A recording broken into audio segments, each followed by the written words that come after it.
Scrolling TikTok for 3 hours isn't self-care, it's avoidance. Been there? Yep. Let's talk about how to actually cope.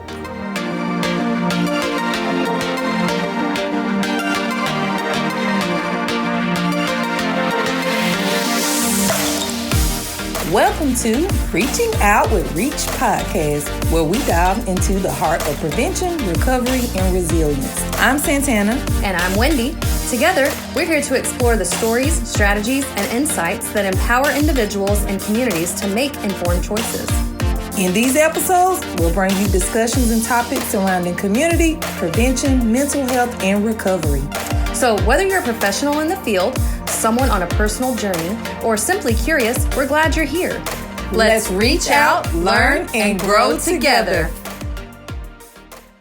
We're so glad you're here with us today for a topic that most of us live but rarely break down: coping. The episode title says it all. The truth about coping, healthy versus harmful. Because let's be real, coping isn't just what we do in hard times, it's often what we default to.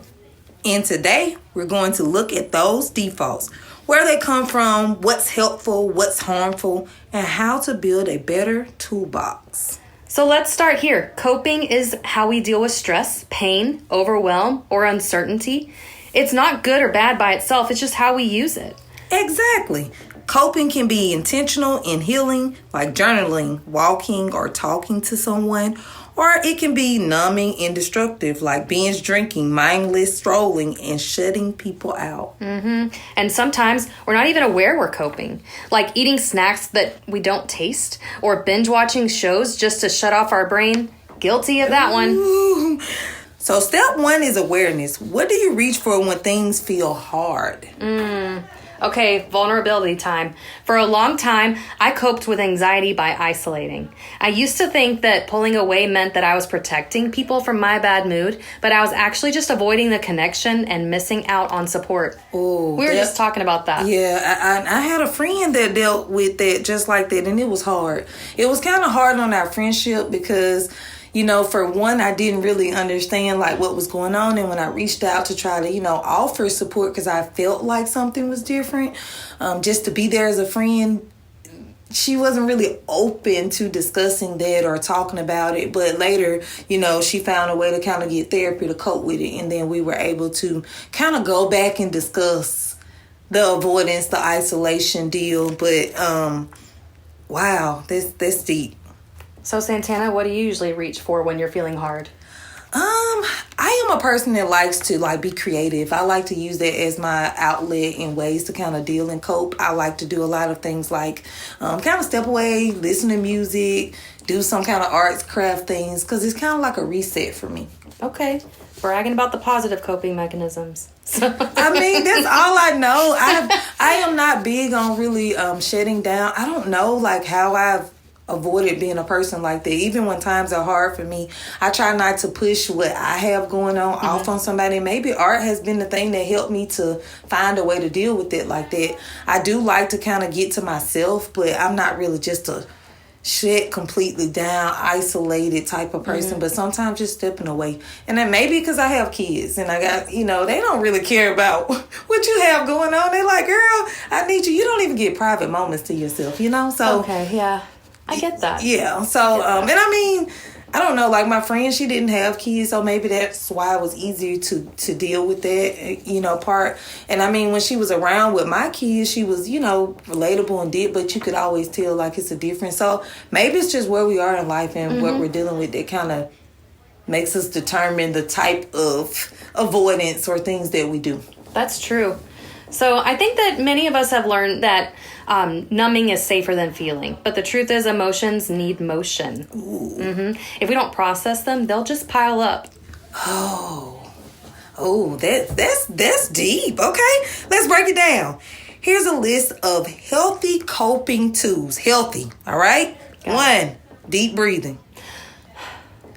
Movement or exercise. Talking to a friend or therapist. Creative outlets. Look at there. That's art, all writing, you. music. That's probably why I'm so good. I'm coping anyway. Taking a break that's restorative, not avoidant. All right, here's some harmful coping defaults. substance use like alcohol, vaping, or drugs, overeating or undereating, zoning out with social media for hours, self-harm or risky behavior, or withdrawing from everyone. Ooh. But we're not here to shame anyone. Harmful coping is usually survival based. Yeah. It got you through. Now the question is, do you want to keep surviving or start thriving? Oh, that kind of hit me because, survival mode is like...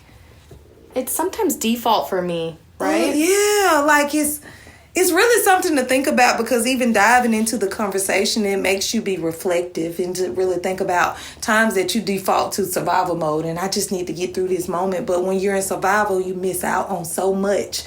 And time, we can't get it back. That's true. Oh, God. That's so true.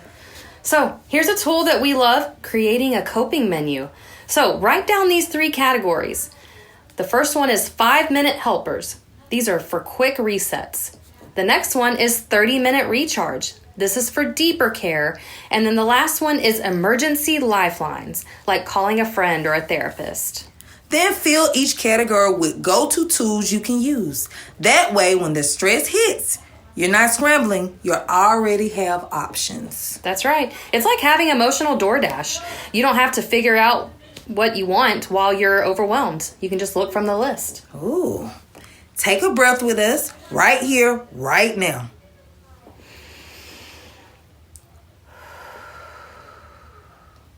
Ask yourself, what do I usually reach for when I'm stressed? And now ask, is it actually helping me? You're not bad for using what you know, but you deserve better tools. Ones that restore, not just distract. And here's a secret. You don't have to quit harmful coping tools cold turkey. You just need to replace it with something safer. If you're used to vaping when stressed, try chewing gum and walking around the block. If you binge Netflix, try giving yourself a 30-minute watch, followed by journaling. That's good. It's not about being perfect, which we're all striving to do, right? But it's about being aware and then choosing again. Every healthy choice rewires your brain. You're building a new roadmap, and that takes time and grace. Grace is big. Oh, right? yes. All right. If no one has told you today, we see that you're doing your best. And it's okay if your best is messy. Coping isn't linear, and it isn't wrong. It just needs to be realigned with who you want to become. Start small. Try swapping just one habit this week. Instead of numbing, notice. Instead of reaching, reset.